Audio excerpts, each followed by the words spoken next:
Isang magandang araw po sa inyong lahat, mga minamahal kong mga kapatid sa Panginoon. Ito po ang inyong lingkod, si Pastor Ruel Camyo po, mula po dito sa Winnipeg, Manitoba, Canada.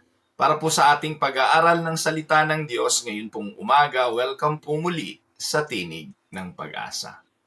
Araw po ng Lunes at ang ating pong pag-aaral ngayon ay huling bahagi na po ng ating pagtalakay sa aklat ng Epeso. Nasa chapter 6, verses 10 to 20 po ang ating pag-aaral. At maraming salamat sa mahabang panahon ng ating pagtalakay sa Book of Ephesians ay sinamahan po ninyo ang inyong lingkod. Sa araw pong ito, ang pamagat ng ating mensahe ay The Armor of God, Ephesians 6, 10 to 20. Samahan niyo po ako at ito po ay ating basahin.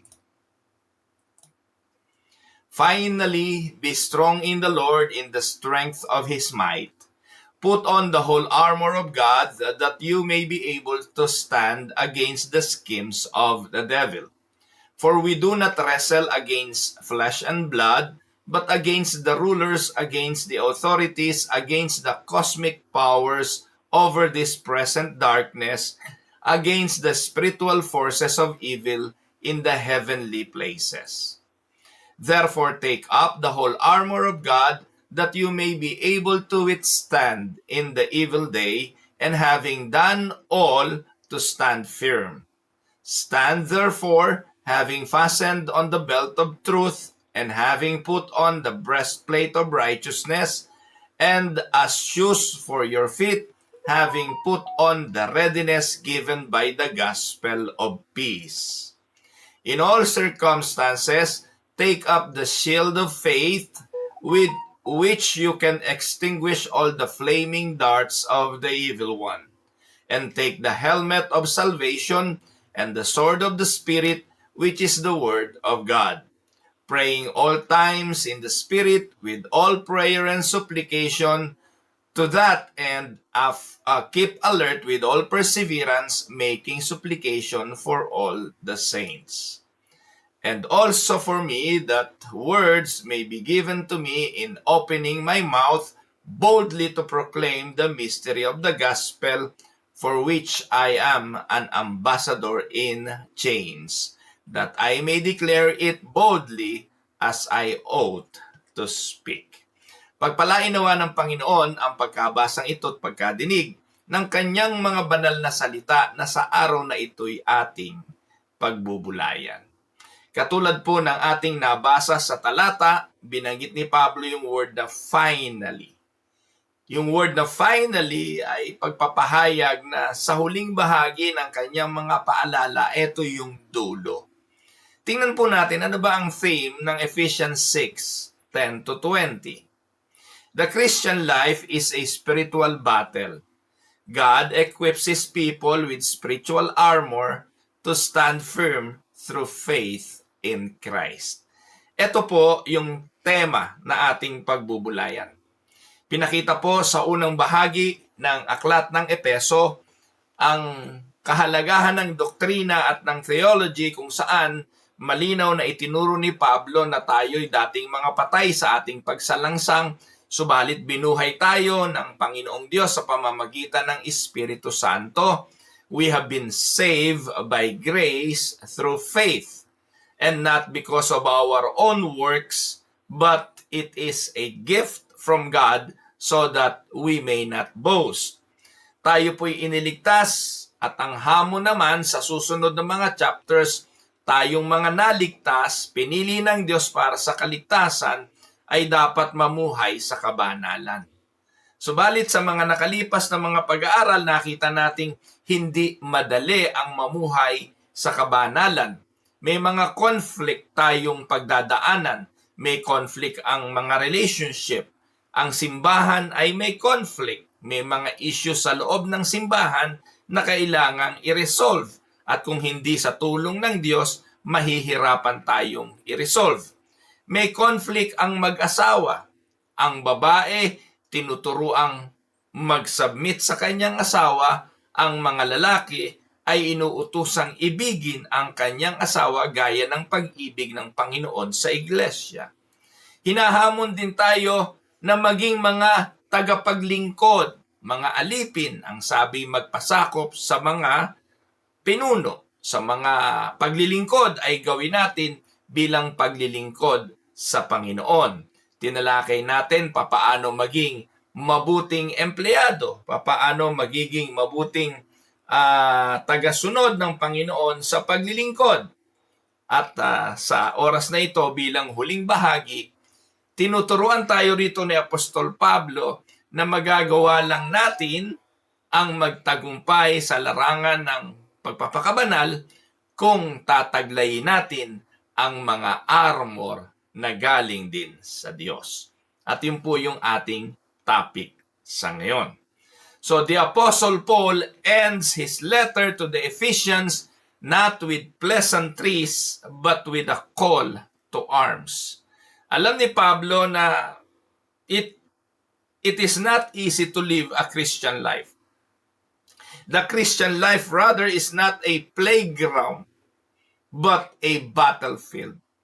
Habang nandito tayo sa mundong ito, sa bawat araw ng ating buhay ay pakikipaglaban.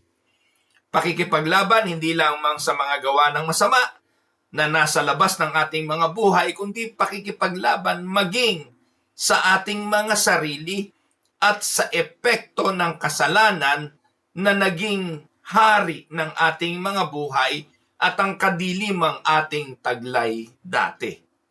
Kaya nga, mayroong constant battle. Sinabi ni Apostol Pablo, yung mga bagay na gusto ko, hindi ko magawa at yung mga ayaw ko, siya kong nagagawa. So, ibig sabihin po rito, we are in constant war.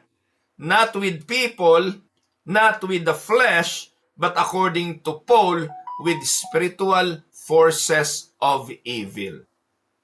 So, anong dapat nating gawin? Ang Diyos, He doesn't leave us defenseless. God gave us His own armor to stand firm and fight the good fight of faith. Amen? Kaya samahan niyo po ako, ating isa-isahin ang mga talata, ang huling bahagi ng sulat ni Apostol Pablo sa mga kapatiran sa Epeso. And let us start with verse 10. Ano sinasabi ng verse 10? Finally, be strong in the Lord and in the strength of His might. Ang paalala ni Pablo ay magpakatibay kayo sa Panginoon. Be strong in the Lord. Gusto naman nating lumakas eh. Ginagawa naman natin lahat ng paraan para tayo maging malakas. Umiinom tayo ng vitamina, nag-ehersisyo, ginagawa natin. Pero most of the time, ang lahat ng pagpapalakas na ginagawa natin at pinagtutuunan ng pansin ay may kinalaman lang sa pisikal. Dito po ang paalala ni Pablo, he charged believer, it is not about self-effort, but about relying on the strength of the Lord. Diyos naman po ang may kontrol ng buhay, mga kapatid. Naniniwala po ba kayo ron? Ang hangganan ng ating buhay, tanaw na ng Diyos, alam niya kailan titigil ang huling pintig ng ating mga puso. Kaya ang ating kalakasan, nasa Kanya. Amen po ba doon? So here, the Apostle Paul is challenging us to put our reliance on the strength that comes from the Lord. The strength comes not from within us, but from our union with Christ. Katulad po ng isang ilustrasyon, yung power tools, yung hand drill, o anumang power tools, it will be useless unless the tools has a battery or plug in to a source of power. Tama? And we too must be plugged in order to be strong. Hindi natin kaya kung wala ang ating Panginoon. Kung may nagagawa man tayo ngayon, kung may mga bagay man tayong pinagtatagumpayan, at kung may naa-accomplish man tayo na may kinalaman sa ating pagpapakabanal, mga kapatid, lahat yon ay tulong lang ng Diyos. So in application, stop trying to fight sin in your own strength. Ganyan po ang yabang ni Peter nang sinabi niya sa Panginoon na hindi, Lord, hindi kita iiwanan. Iiwanan ka ng lahat, pero ako, mananatili ako sa iyo. Hindi kita iiwanan. Because Peter is thinking with the strength that he has, kaya niya yon. With his own might, kaya niya yon. Pero ang Panginoon, kilala tayo from head to toe. Sinabi niya kay Peter, Peter, tumahimik ka. Ngayong gabi, bago tumilao kang manok, 3 beses mo akong ipagkakanulo. At to prove the point that we cannot do anything without His help, ipinaranas yun ng Diyos kay Pedro mismo. So, do not fight your battle or the sin in your life with your own strength. Depend on the grace and strength that is in Christ Jesus. Can we say amen? Kaya kapatid, minsan talagang hinahayaan ng Diyos na sumuko tayo eh. Pinahihintulutan ng Diyos na sumagad tayo sa ating kapasidad para makita natin ang biyayang galing sa Kanya nang sa ganon ay matupad yung ultimate purpose ng ating existence, and that is to give Him the glory and to enjoy Him forever. Let us now go to verse 11. Put on the whole armor of God that you may be able to stand against the schemes of the devil. So be strong. How can we be strong in the Lord? The answer is in verse 11, by putting on the armor of God. Take note mga kapatid, the devil is not passive. Binanggit dyan po na ang devil ay may schemes. Ang gawa ng masama ay merong sistema, meron siyang iskema, meron siyang paraan. Ano po? Buti pa nga mga demonyo nagpaplano eh. Eh kapag ikaw pastor, walang kaplano-plano sa buhay mo, o ikaw ay kapatid, walang kaplano-plano sa buhay mo, bilang mananampalataya, delikado ka. Kasi ikaw mismo pinagpaplanuhan ng kaaway. So we must not be on the defensive. We must be on the offensive when it comes to dealing with the enemy. Hindi pwedeng sangga na lang tayo ng sangga. Kailangan meron tayong ginagawa in order to live a life of Christian maturity and holiness. Because the devil is not passive. He schemes, he plots, and he deceives. So ano sabi ng Panginoong Diyos? Kayo kailangan isuot nyo ang full armor. Not just to pick and choose. You must put on the full armor. Hindi pwedeng mamimili lang tayo ng susuotin. Yung mga bagay lang sa atin, yung mga gusto lang natin. Hindi. Ang sabi ng Diyos, that you may be able to stand, put on the whole, full armor of God. And the full armor of God is a protection from head to toe, the entire human facet. Ano po ang theological insight nito? This echoes Isaiah 59 verse 17, where God Himself puts on armor. Ano po? Kaya, this is God's armor, not ours. Hindi po atin ito, kundi God's armor. In application, do not underestimate the enemy. Prepare daily. Don't go into battle half-dressed. When we are engaging to the enemy, we will put on the protection para sa mga schemes ng kaaway. At bilang iglesia na pinapaalalahanan dito ni Apostol Pablo sa verse 11, huwag kayong makampante. Huwag kayong maging complacent. Because the enemy is in the warpath. He schemes, he plots, and he always looking for someone to whom he may devour. Amen? Now, let us go to verse 12. Maganda ang mga paalala ni Pablo sa verse 12. For we do not wrestle against flesh and blood. Anong paliwanag? Our true enemy is not our brothers, not our sisters, not even human. or people. Our true enemy is the unseen forces behind sin and evil. At pinangalanan, sila yung mga rulers, authorities, powers of this dark world. Ang mundong ito, mga kapatid, ayon kay Juan, 1 John 5:19, is under the influence of the devil. Unang Juan 5:19, sabi doon, alam nating tayong mga anak ng Diyos. Subalit ang buong sanlibutan, according to John, is under the influence of the devil. So ito po yung kaaway.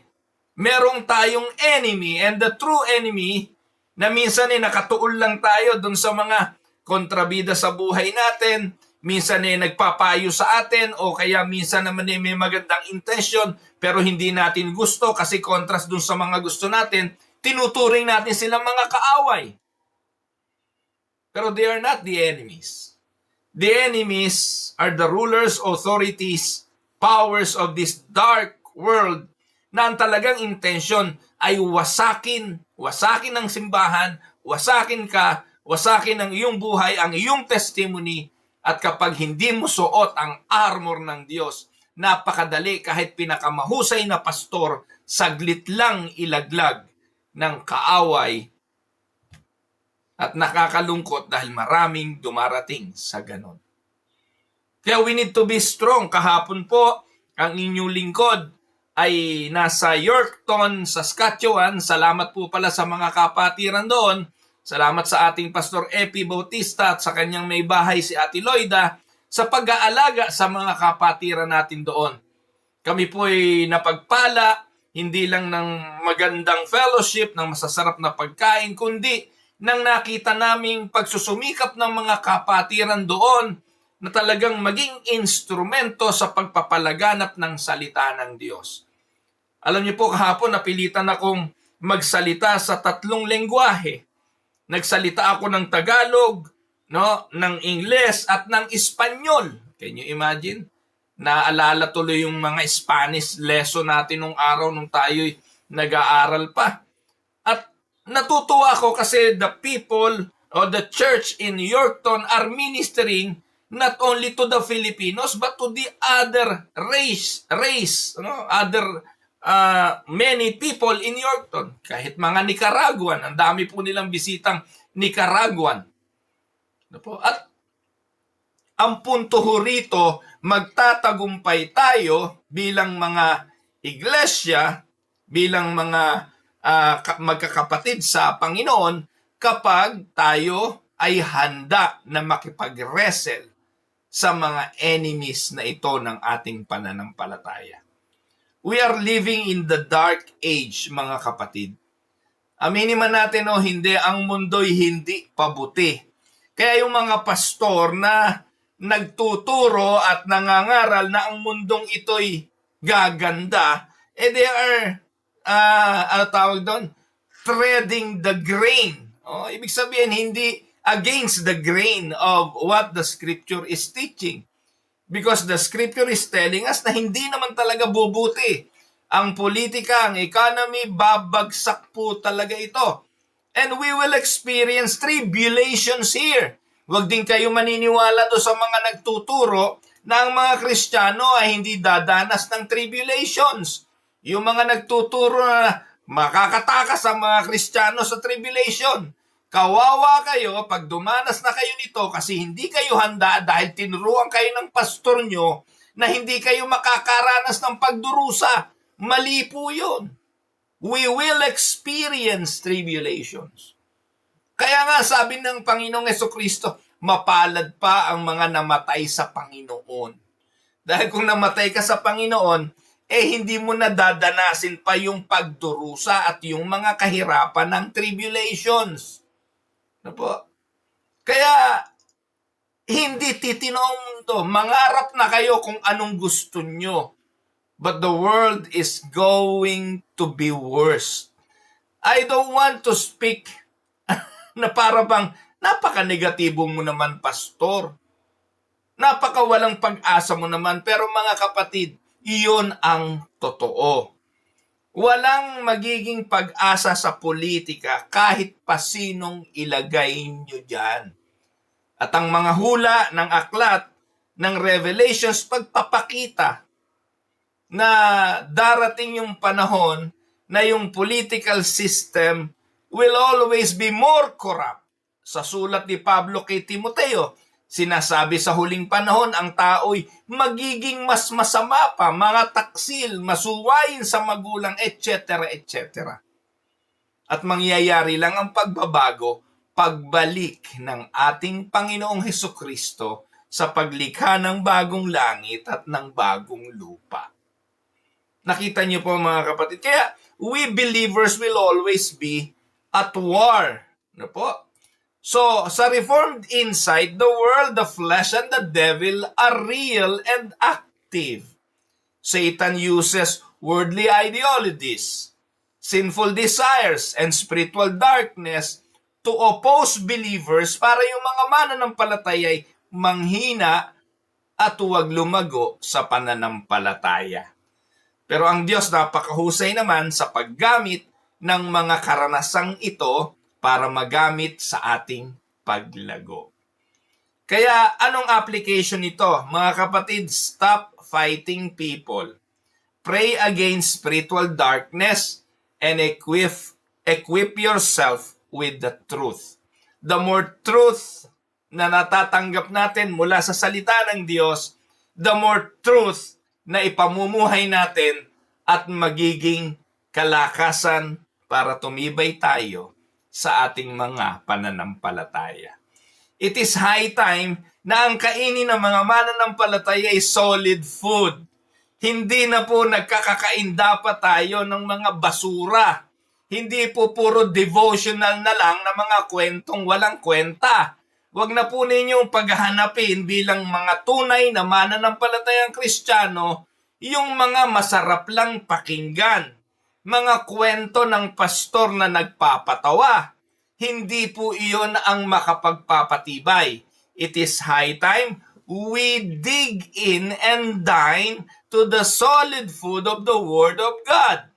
The more truth we learn from the Scripture, the more capable we are on fighting the devil and the scheme of the rulers, authorities, powers of this dark world.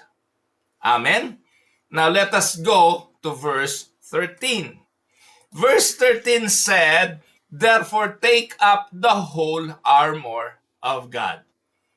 So anong paliwanag dito sa atin ni Pablo? Because the battle is spiritual, we must take up spiritual armor. The armor that was mentioned by the Apostle Paul intentionally was given intentionally to withstand evil and so that we can remain standing. Sorry po, na-atake na naman yung aking acid reflux. So kailangan natin ito bilang mga mananampalataya. And to illustrate this, a soldier wouldn't sleep without his armor in a war zone. Sabi nga, yun daw mga sundalo, ang kabiyak niyan ay ang kanilang mga sandata. At sila'y natutulog, kayakap ang mga sandatang ito. So, anong ibig sabihin nun? In application, we must be alert. Do not be spiritually lazy or careless. Kaya napakahalaga na ang mga pastor ine-equip yung kanyang mga miyembro. Hindi po nakaka-equip yung mga devotional kwento. Manong ang buksan ay ang Biblia, talakayin ang bawat talata, one verse at a time. Ipaliwanag ko anong tinuturo ng Bible. Huwag yung mga kwento. Alam niyo po mga kapatid, kailan kayo uunlad doon sa aspeto ng pagkain ng salita ng Diyos on a daily basis kung ang ginagawa nyo, makikinig lang kayo sa mga pastor babasa ng isang talata. Pagkatapos basahin ng isang talata, magkukwento ng mga kwentong walang kwenta. Hindi nga tinalakay yung talata at ipinaliwanag. Hanggang kailan kayo masasanay sa ganon? You need to be strong. Walang extra revelations na, mga kapatid. Wala na pong extra revelations. Bilang mga mananampalataya, everything was given to us for our spiritual growth. At ang kailangan mo lang gawin, buksan mo ang banal na kasulatan, basahin mo ito, at tingnan kung anong gustong sabihin sa iyo. Kaya importante yung context eh. Kaya mga pastor, magturo kayo paano mag-aral ng Bible. Turuan nyo ang mga miyembro na magsaliksik ng Biblia, papaano mag-aaral. Ang nangyayari, bibigyan nyo ng mga devotional materials na hindi naman hango sa Biblia, mga kwento ng kung ano-ano. Samantalang ang Bible enough for the believers to grow more spiritually and mature. The battle is spiritual. And sa laban sa spiritual, hindi kailangan ng mga Kristiyano ng life coach. What the Christian needs are shepherd. Shepherd who will feed them. Feed them of what? Garbage? No! The Word of God. Amen. Kaya bagang pastor mo, pinapakain sa'yo, puro kwento. Nakakatawa nga, basura tawag doon. Kwento, mga talata, out of context, basura yun. Sa English yun, junk food. Kaya kapatid, ikaw na nakikinig sa akin, ganito lang ang sukatan. Pag nagsimula ng tumayo ang pastor mo, at pag nagsimula na siyang mag-sermon, na ang mga tinatalakay kung ano-ano at hindi mga talata ng Biblia, o tumayot isang verse lang ang ibinigay sa inyo, I would like to tell you this. Those are garbage. Mabubusog ka sa patikim ng talata. No? Dapat po mga kapatid, no? You will hear expository preaching, no? Verses of the scripture. Iyon ang pagkain espiritual. Amen? So, verse 14, ano sabi ni Pablo? Stand therefore, having fastened on the belt of truth. Ito yung una na kasuotan. Sinturon ng katotohanan. And having put on the breastplate of righteousness. Belt of truth. Anong ibig sabihin yan? Ang paliwanag dyan, yung katotohanan holds everything together. It is what makes us still standing. Kapag wala na sa iyo ang katotohanan, ano ka na ngayon? Kaya yung pastor, ang kanyang kapangyarihan ay nasa pagpapahayag lang ng totoo. Kapag ang pastor ay nasilipan ng kasinungalingan sa kanyang pagtuturo, wala na siyang kapasidad na maging pastor. Truth holds together everything. It is both objective truth, which is the God's word, and truthfulness, which is honesty. To illustrate this, a Roman soldier's belt secured the tunic and held weapons. Without the truth, everything falls apart. Imagine mo kung ang isang sundalo walang belt. Pagtakbo no, nahubo sa lawal, ano mangyayari sa kanya? No? At alam nyo mga kapatid, yung belt na tinuturing dito ni Apostol Pablo ay ang katotohanan. Magtatatakbo tayo sa mundong ito, sa mundo ng kasinungalingan, kung hindi natin suot ang katotohanan ito. Kaya ang sabi ng Panginoon, know the truth of the scripture. Live with integrity. Diba? Kaya pag ang pastor alam ang katotohanan, iiwasan na makipag-compromise eh. Ang pastor na alam ang katotohanan, makakaiwas sa pakikipagkompromiso. Ang susunod na sinabi ni Pablo na kailangan suotin ay breastplate of righteousness. Righteousness protects the heart. This is the imputed righteousness of Christ. Wala tayo nito. Wala tayong likas na righteousness. Ito po'y bigay ng ating Panginoon. Saan? Sa pagpapawalang sala, yun yung justification. Sa krus ng Kalbaryo, hinubad ng Panginoon ang kanyang katuwiran. Ibinihis po yung katuwiran na yon sa atin. So in the face of the Father, we are pronounced righteous. We are made righteous by God through the imputed righteousness of His Son. Pero meron din po tinatawag na practical righteousness. Pag ikay anak na ng Diyos, tinubos ka na ng Panginoon sa krus ng Kalbaryo, nagsisi ka ng iyong mga kasalanan, kinilala mo ang ginawa ng Panginoon sa krus bilang pagligtas sa atin o sa iyo, isa lang ibig sabihin nun. You are now in the right standing with God. At mula sa araw na yon, makakapamuhay ka na ng may katuwiran. Ang tawag doon ay sanctification. Kaya yung mga pastor na pinaghahalo-halo, yung mga termino, pinagbabalik-baliktad, yung sanctification, yung justification, yung redemption, yung regeneration, wala na, para kayong halo-halong kalamay. Kaya ubod ng daming mga mananampalataya, napakatagal na sa church, hindi naiintindihan yan. Ano ba yung regeneration? Ano ba yung sanctification? Ano ba yung adoption? Ano ba yung justification? Mga kapatid, ikaw na nakikinig sa akin at hindi mo pa to narinig, kaawa-awa naman kayo. Kausapin niyo yung pastor ninyo. Ngayon, sasabihin ng pastor, kung saan kasi kayo nakikinig eh. Yan ang sinasabi, huwag na kayo makikinig kay Pastor Ruel para hindi kayo nalilito eh. Ano pong ginagawa sa inyo? Ginagawa kayong mga bobo ng pastor nyo. Tatanda kayo, hindi nyo to naiintindihan, paano kayo lalago? Lalago lang ang isang tao kapag naiintindihan niya paano siya lalago. Kaya sa Reformed Insight, we stand not in our righteousness kasi wala tayo nun. We stand in Christ's righteousness. And in application, mga kapatid, rest in Christ's righteousness. But strive to live righteously. Yun yung sanctification. Mamumuhay tayo sa kabanalan. Amen? Now, ano pong sinasabi sa verse 15?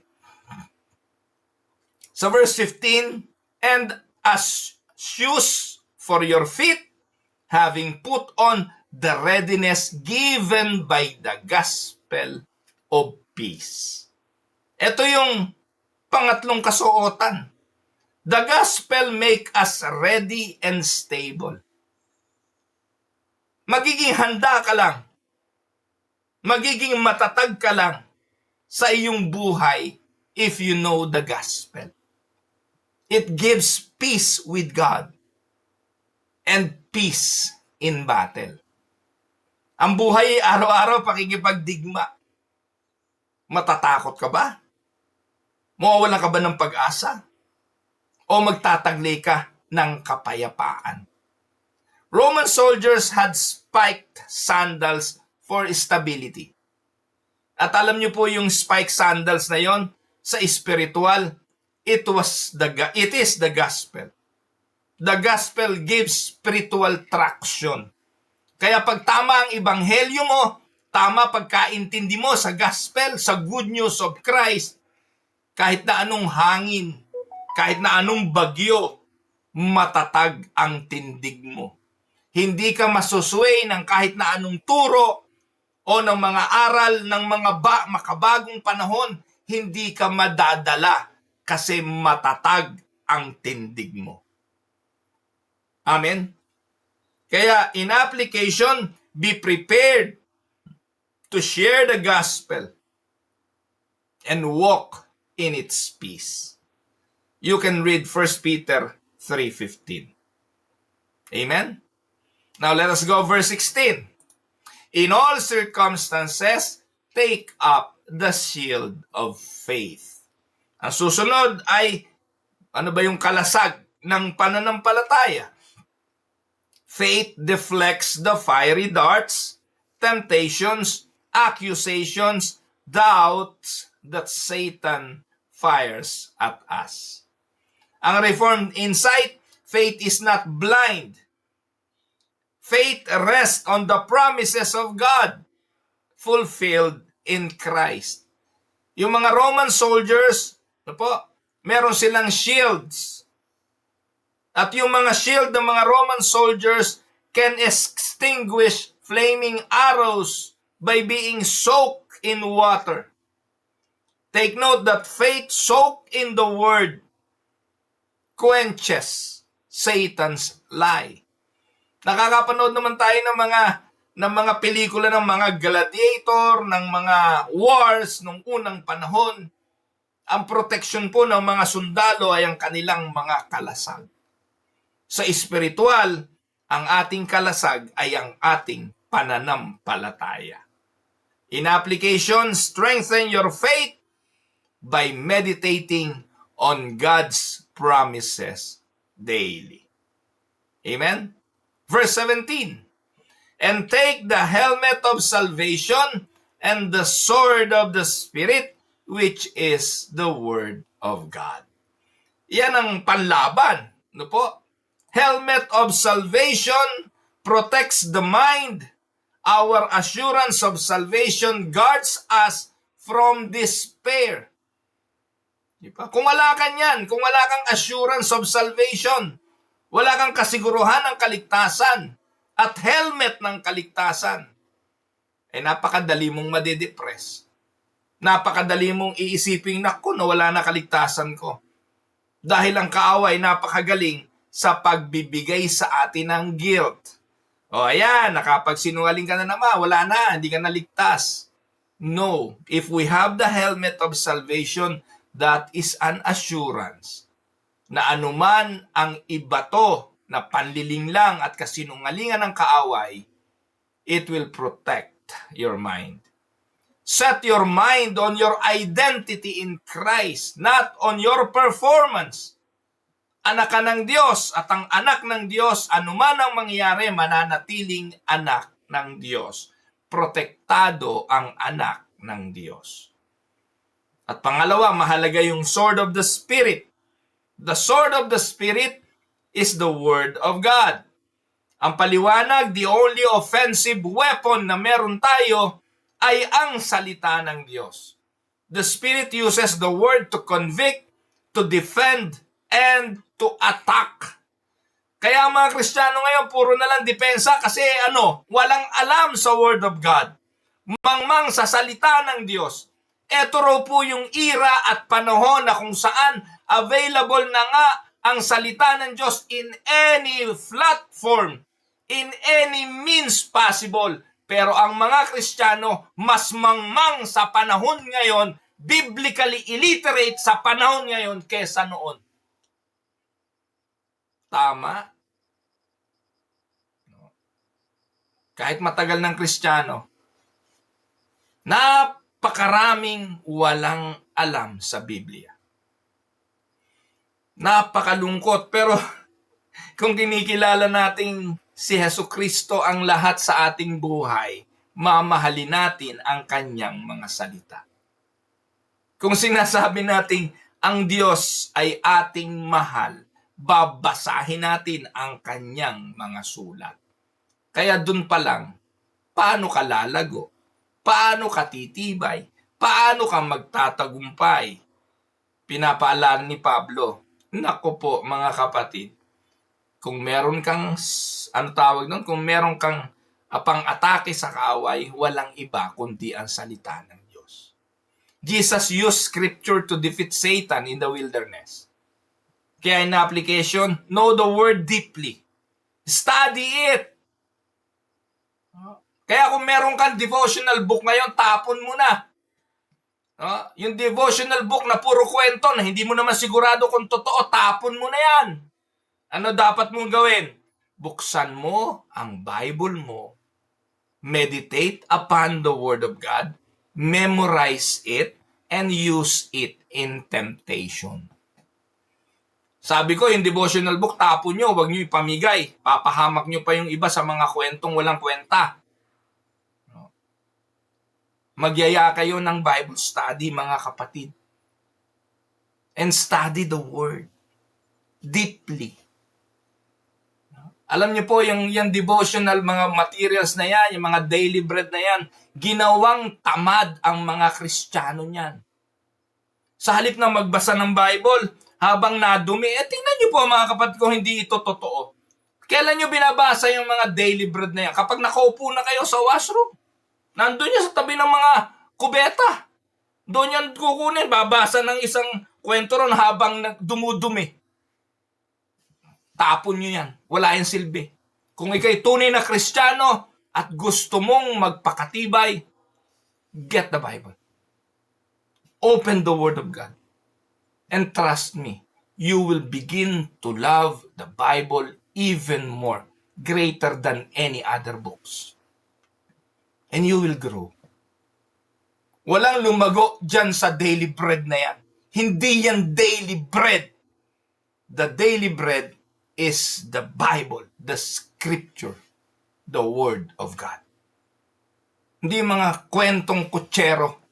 Yung mga pastor na gumagawa niya mga daily devotion, tamad yan. Mga nagbabasa lang ng mga daily devotional. Meron nga akong alam no? Ang taas ng posisyon sa simbahan Yung English na devotional materials ng iba, tinatagalog lang niya. Alam na transliterated. Pero hindi nahihiya. Araw-araw ginagawa yun. Aralin nyo Biblia. Doon lalago ang mga miyembro. Huwag puro basura. Ano niyo po mga kapatid? Now let's go verse 18. Praying at all times in the Spirit with all prayer and supplication. Ayan. Ano pong paliwanag ni Pablo dyan? Prayer is the battle strategy. It's how we remain in communion with God. Nakita niyo po mga kapatid, papaano titibay ang isang Kristiyano? Hindi lang po pagsusuot ng mga armor na ito, kung hindi ang pakikipag-ugnayan sa Diyos. Panalangin. Pagbabasa ng salita ng Diyos ay importante at ang pananalangin sa Diyos. Kailan daw? All times. All prayers. All perseverance. All saints. Amen? Sa Reformed Insight, prayer is not manipulating God's will. Prayer is not, Lord, I command in Jesus' name. I command Satan. I command the devil. I bind Satan. Huwag kayong magpapaloko sa mga ganong pastor. Walang ganon. Hindi po nila natatalian si Satanas. Kung natatalian man nila, kinabukasan tatali nila uli. Sino nagpapakawala? Kaya, napakaraming mga naloloko Hindi ho ganong prayer ang sinasabi dyan. Prayer is not manipulating God. Nauutusan mo ang Diyos. I command, I declare, I decree, I manifest. Puro kayo ay, puro kayo ay, puro kayo ay. Praying is submitting and depending on God. Kaya tayo nananalangin Kasi siya ang ating pag-asa. Kaya tayo nananalangin kasi wala tayong kakayahan, humihingi tayo ng tulong sa Kanya. Kung kaya mo naman pala, declare, claim, manifest. Ano yon? Ginagamit mo lang yung pangalan ng Diyos para mangyari gusto mo. Tigilan nyo ang kakaklaim. Hindi yan biblical. No? Yan ay gawa ng mga pastor na Pentecostal to manipulate you. Amen? So, ano pong dapat? In application, pray continually. Don't just wear the armor. Communicate always with the commander or the commanding officer. And the last verses, 19 to 20. Paul's personal request for prayer. Napakaraming ipinayo ni Apostol Pablo pero sa huli, ito yung kanyang personal request.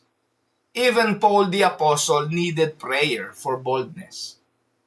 At this point, alam natin na isinulat niya ito while he was in prison. He was in chains, but wanted courage to preach. So in application, if Paul, the great apostle of God, needed prayer, so do your pastors, your missionaries, and fellow believers. Pag yung pastor nyo, hirap na kagagawa ng sermon, at yung mga sinesermon sa inyo, i-search nyo sa internet, makikita ninyo, ibig sabihin talagang nangangailangan siya ng tulong, ipag-pray nyo. Baka naman abala lang yan sa kabibisikleta o abala yan sa kadya-jogging, ipanalangin ninyo. Importante rin yon mga kapatid. So ang challenge, pray for the bold proclamation of the gospel. Pray that you would speak with courage and clarity. Amen? Now, ano ang ating konklusyon? Iko-conclude na po natin sa araw na ito ang Book of Ephesians, stand firm in Christ. The Christian life is a war, but we do not fight alone or unarmed. God has provided us His armor through Christ. Ano-ano daw yon? Truth to hold us together, righteousness to guard our hearts, the gospel to steady our stand, and faith to extinguish Satan's lie, salvation to secure our minds, the word to strike back, and prayer to stay connected. Those are the armors. At mga kapatid, there is nothing supernatural about it na laging gagawin ng mga Pentecostal na supernatural. Those are even so practical na dapat gawin ng mga mananampalataya. Amen? Now, ano ngayon ang reflection questions? 1. Which piece of armor do you tend to neglect? And how can you begin using it daily? Second, are you fighting spiritual battles with spiritual weapons? Or you are fighting it with your own strength? Hindi ka mananalo, kapatid. Pangatlo, how can you incorporate more prayer and word into your daily rhythm? Paano mo i-incorporate yung panalangin at pagbabasa ng salita ng Diyos sa buhay mo? Kung nasanay ka na sa routine na tuwing pupupo ka lang, doon ka bubuklat ng daily bread, tapon mo na yung daily bread. Again, wag na kayong bibili ng mga devotional materials na yan. Basura yan.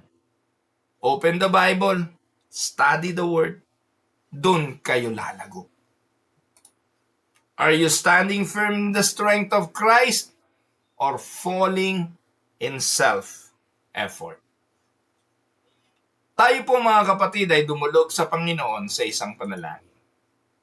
Heavenly Father, we thank you for the truth of your word and for reminding us today that we are in a spiritual battle.